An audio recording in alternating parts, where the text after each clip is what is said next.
Well, it's very difficult to explain to your family members that you've got something fungal growing inside your lung and you don't know where it's come from and you don't know what they're going to do about it. So I've only got a brother and I don't think even now he fully understands how poorly I am. He just doesn't get it at all. I'm very tired all the time. My breathing isn't very good. I can't walk up hills very well. I thought I had TB. The symptoms are very similar, or chest infections. From when I started to be ill to when I was finally diagnosed, it was probably over a year. By the time I'd gone backwards and forwards to my local hospital, first to the GP, then the local hospital, and then the Aspergillus test, and then waiting for a referral. It was probably over a year.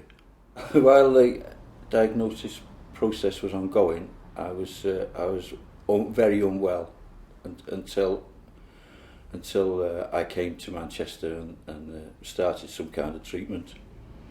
Before the antifungals, I must have tried every kind of antibiotic that was on the market before we actually realised I had the Aspergillus and started taking antifungals. I've had several antifungal medicines. I can't remember all the names, but one of them gave me a very severe skin complaint. It made me. It made my face and everywhere red. There was only a slight improvement after the treatment. It seems I'm resistant to most of the antifungals, or all of the antifungals at the moment. I've had an embolisation to stop my lungs bleeding. I had that done in Manchester. I was losing quite a lot of blood at one time, and I had the embolisation done here. It was very successful, the embolisation. I recovered near enough straight away. It's like the angioplasty. It's not very invasive. You don't have any anaesthetic or anything.